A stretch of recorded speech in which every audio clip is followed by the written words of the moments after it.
Oh, brother, the queen and the ruler, dearie me. I was thinking that as Duke was speaking, I was thinking this sense of uncertainty and hearkening back to the fall when Jody and Andy came and said, okay, we've got this great idea. This year we're going to do a full animation film for the tea. And I was like, okay, great. That sounds really like a long process, which it was. And I just want to say thank you for undertaking that incredible film, because I know how much work animation can be. And then listening to you, Genevieve, speak, I've known Genevieve since she was a little girl, and I'm sitting there like my heart is racing, like, just feeling for you standing up here, and for Sophia singing a cappella, that beautiful song, and watching all these sixth graders escort you to the table and the seniors serve. And I think a more appropriate title would be Mom. Just feel like a mom up here. So the KFA adopted this theme this year, as you've already heard, of the meditative mind. And I wanted to just read a quote from Krishnamurti from Beyond Violence, where he says, meditation implies a complete radical change of mind and heart. This is only possible when there is this extraordinary sense of inward silence, and that alone brings about the religious mind. So here at Oak Grove School, we have over 200 children from ages 3 through 18 or 19 in our care. And this question arises for us all the time. How do we create an environment that might allow for this possibility, and at the same time fulfill our responsibility to provide an education of quality and academic excellence? And of course, the question has no absolute or right answer, but it's our job, our ongoing day-to-day work in the school, to keep asking and exploring this question. So out of that questioning and out of that exploration, we do think we've discovered a couple of things that might be true. One is that teachers and students need space. They need space for both outward and inward exploration.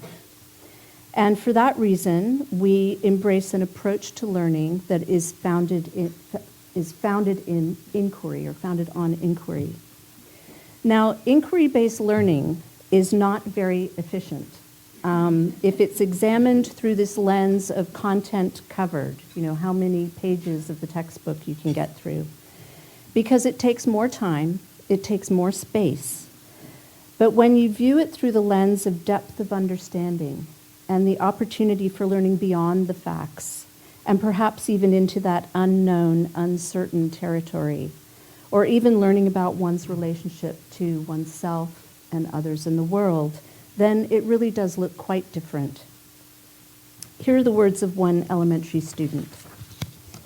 In the Once Upon a Watershed program, I really liked finding the little bugs and exploring their lives. I feel that I learned more in that hour than from a whole book of information on wildlife. It's way more interesting and easier to learn when you're out in nature. It's like you're not really meaning to learn. You are in the experience. When a 10-year-old articulates that they are in the experience, it means there's no division between the learner and the focus of study in that moment.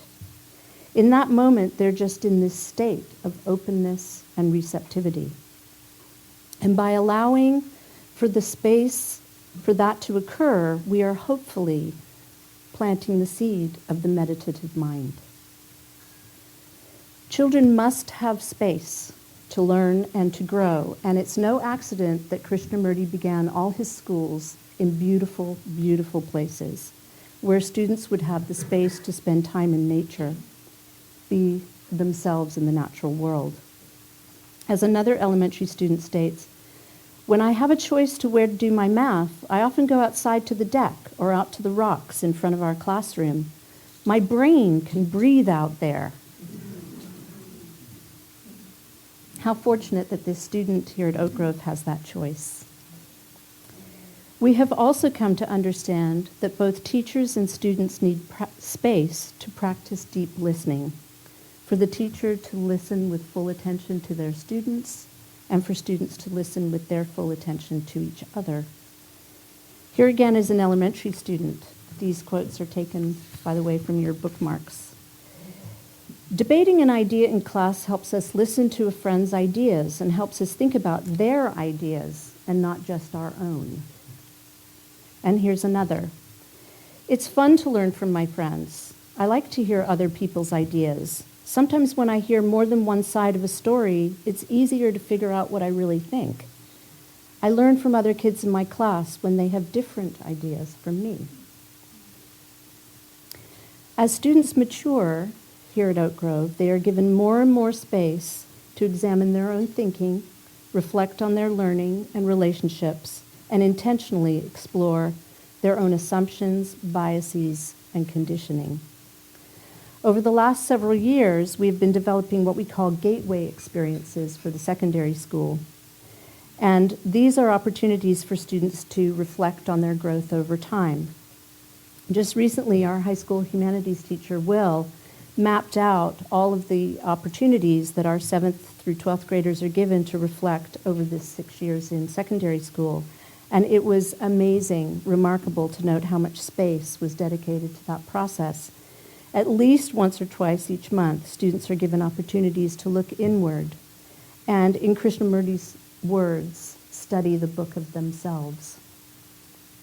Here is one of our alums. At Oak Grove, we learned self-reflection, the ability to step back and look objectively at one situation. Everyone I know who has graduated from here appears to have developed that skill. We focused on real relationship, how to work with others, talk out problems, and understand the part our thinking played in that process. Over the school's years of exploration and observation around what kind of environment ideally might allow for the birth of the meditative mind, we've come to understand the importance of physical space, our beautiful campus, and the quality of spaciousness in our approach to learning in and out of the classroom. It is certainly not all that it takes to cultivate the religious mind, and that exploration is ongoing and never-ending.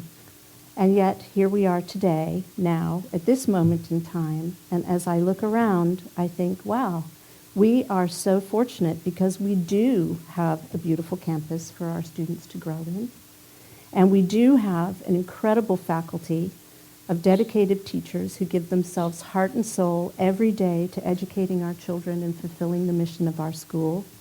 And we do have many, many, many families and students who want to participate in this unique educational experience that we call Oak Grove. And that all comes with a responsibility. We need to maintain our campus, and it costs an unbelievably large amount of money to do that. And we need to support our teachers so they can live without financial worry in very expensive Ojai. And if they want to send their kids to Oak Grove, they can, and we need to support them in growing as teachers through professional development. And we need to support the many, many families who wish to be here who cannot afford full tuition. So here we are today, now, in this moment in time, and I'm going to ask you, our parents and our grandparents and our friends of Oak Grove School, to join with us in fulfilling this responsibility. Because I cannot think of a more important or deserving effort than the work of this school in helping to bring about a radical change of mind and heart. Thank you.